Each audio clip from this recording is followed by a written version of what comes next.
Assalamualaikum warahmatullahi wabarakatuh. Pada bagian yang ketujuh ini, saya akan menjelaskan tentang desain penelitian.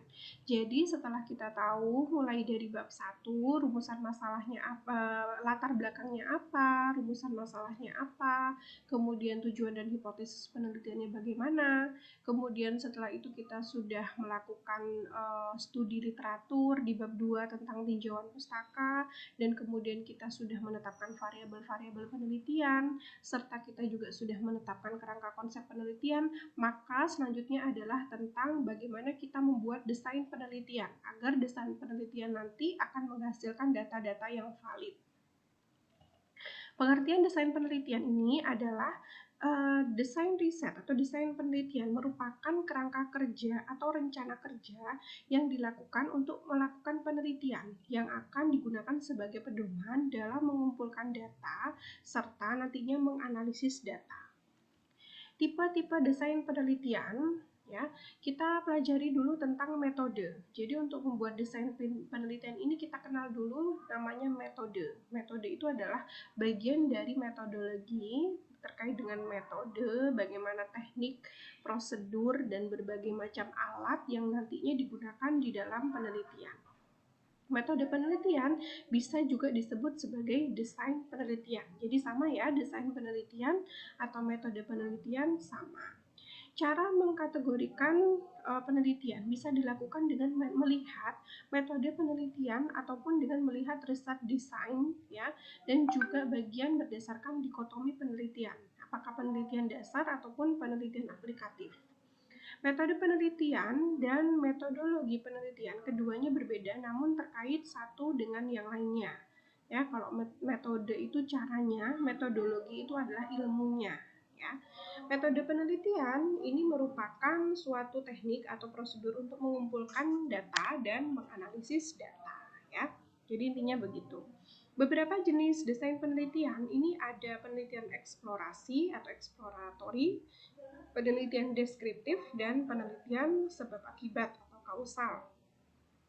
Yang pertama, desain eksploratory, ini desain riset yang lebih menekankan pada mengumpulkan ide-ide atau masukan-masukan. Hal ini khusus berguna untuk memecahkan masalah yang luas dan samar menjadi sub-masalah yang lebih sempit.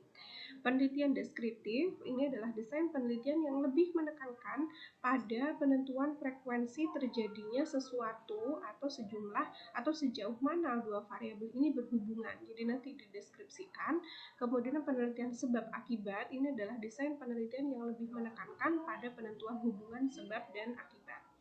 Ini beberapa jenis desain penelitian. Yang pertama, desain penelitian dilihat dari rumusan masalahnya.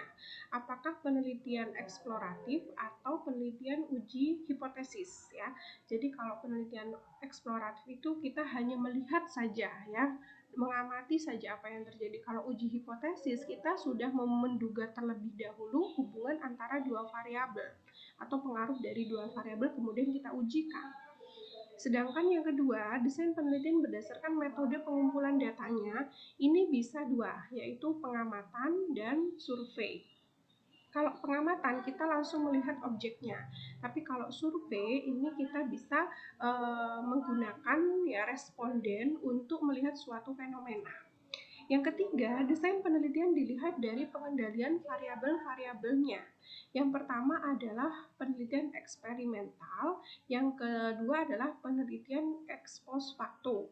Kalau penelitian eksperimental itu kita bisa memberikan perlakuan, gitu ya, kemudian kita lihat hasil dari perlakuan kita. Sedangkan penelitian ex post facto itu adalah kita langsung melihat apa yang terjadi, gitu ya, hasil dari suatu proses kejadian itu apa yang terjadi. Kemudian desain penelitian berdasarkan tujuannya, ini ada penelitian deskriptif, penelitian komparatif, dan asosiatif. Kalau penelitian deskriptif itu kita hanya mendeskripsikan saja apa yang kita dapatkan. Kalau komparatif itu nanti kita membandingkan antara dua variabel atau lebih, ya. Misalnya membandingkan metode, membandingkan konsentrasi, membandingkan dua metode yang berbeda, gitu ya. Lalu asosiatif ini berkaitan dengan penelitian mengasosiasikan atau menghubungkan suatu variabel, ya, bebas dengan terikat atau kejadian. Sedangkan yang keenam, desain penelitian dilihat dari lingkup studinya. Ada studi lapangan ya, berarti langsung kepada melihat yang ada di lapangan gitu ya, mengamati apa yang terjadi secara alami di lapangan. Kalau yang kedua, eksperimen lapangan. Kalau eksperimen ini berarti kita melakukan suatu tindakan di dalam lapangan tersebut ya. Misalnya kita memberikan edukasi atau memberikan suatu perlakuan-perlakuan tertentu baru kita amati. Ini bedanya dengan studi lapangan. Kalau studi lapangan kita melihat alaminya seperti apa ya, kita hanya pengamatan saja. Sedangkan eksperimen lapangan itu kita memberikan suatu tindakan atau suatu perlakuan yang kemudian kita amati hasilnya bagaimana. Lalu yang ketiga, eksperimen laboratorium. Ini berarti suatu penelitian dengan kita memberikan perlakuan tertentu di skala laboratorium. Desain dan rancangan penelitian ini merupakan cetak biru bagi peneliti ya, sebagai suatu pedoman gitu ya. Ada kategorinya macam-macam tadi ya, ada deskriptif, ada kausal, berdasarkan berbagai jenisnya ya. Ada yang berdasarkan perumusan masalahnya, metode pengumpulan datanya. Jadi semua nanti Bapak Ibu atau mahasiswa ini harus menentukan desain rancangan penelitian ini termasuk desain penelitian atau metode penelitian yang seperti apa ya, apakah deskriptif atau eksperimental atau tindakan atau kausalitas ya. Kausalitas melihat pengaruh ya, ada tidaknya pengaruh. Kemudian tapi pengaruh ini bukan suatu tindakan yang kita berikan, tetapi fenomena yang ada. Korelasional, melihat hubungan, juga sama ya, ini lebih kepada studi lapangan, melihat fenomena yang ada. Deskriptif juga begitu ya, jadi ini ada kategori deskriptif, kausalitas, korelasional. Ini lebih kita mengamati saja yang ada di lapangan, tidak memberikan tindakan apapun ya yang alami di lapangan. Kausalitas ini sebab akibat tadi, sebabnya sudah ada terjadi di lapangan dan akibatnya juga kita amati. Sedangkan yang tindakan ini termasuk eksperimental lapangan, jadi kita memberikan suatu tindakan atau perlakuan tertentu lalu kita amati fenomena hasil dari tindakan kita. Kalau eksperimental ini lebih di laboratorium ya, eksperimental laboratorium. Kemudian kalau ini beberapa penelitian yang kita kategorikan ya, ada banyak sekali, mulai dari penelitian deskriptif.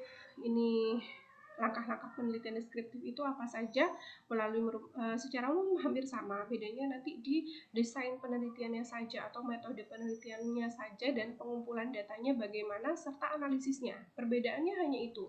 Jadi jenis desain penelitian ini semuanya bersumber dari masalah, menentukan rumusan masalah, tujuan, hipotesis, tinjauan pustaka itu sama. Langkahnya yang berbeda adalah pada penentuan metodenya, yaitu bagaimana cara mengumpulkan datanya, kemudian instrumennya apa, alat-alatnya, kemudian juga desain penelitiannya bagaimana, kita melihat langsung atau kita memberikan tindakan, kemudian bagaimana analisisnya. Inilah yang membedakan di dalam desain penelitian. Nah, ini secara rinci ya, hampir sama pada 1 sampai dengan 3 ya, 4 ke bawah ini akan berbeda. Satu penelitian dengan desain penelitian lainnya. Kalau desain penelitian kausalitas ini berarti desain penelitian untuk melihat ada tidaknya sebab akibat antara dua variabel yang langsung kita amati tanpa memberikan tindakan. Kemudian kalau korelasional itu melihat hubungan, juga sama seperti kausalitas, ini hanya mengamati di lapangan tanpa kita memberikan tindakan. Kalau penelitian tindakan tentu kita memberikan suatu perlakuan tertentu yang kemudian kita amati dari tindakan yang kita berikan. Sedangkan eksperimental ini di laboratorium ya, misalnya pengamatannya, kemudian atau di lapangan, tetapi di situ kita ada perlakuan objek ya. Kemudian desain penelitian eksperimental yang sebenarnya ini ada ragamnya pre-test and post-test control group ya. Jadi ada 2 desain dibandingkan antara sebelum dan sesudah diberikan perlakuan.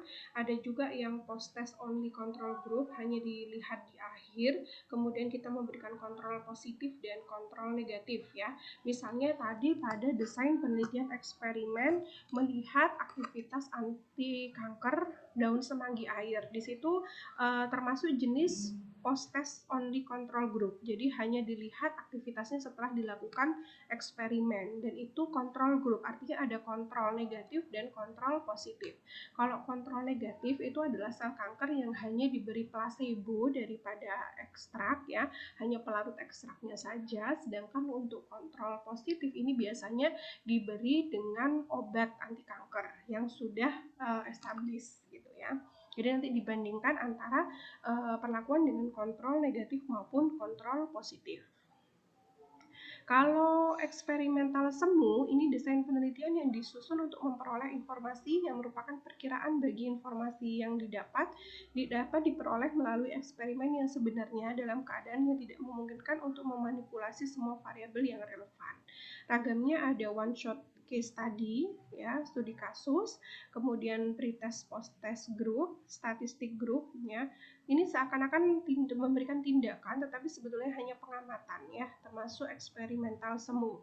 Kalau desain penelitian grounded ini adalah desain penelitian yang disusun untuk membuat generalisasi empiris, menetapkan konsep-konsep serta membuktikan dan mengembangkan teori. Ini lebih kepada penelitian review ya, systematic review begitu. Jadi mempelajari dari teori-teori yang ada untuk membuat teori yang baru tanpa adanya observasi atau eksperimen.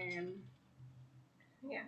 Demikian yang bisa saya sampaikan untuk materi desain penelitian. Mudah-mudahan nanti bisa dari mulai bab 1, bab 2 dan kerangka konsep, kemudian dilanjutkan dengan desain penelitian.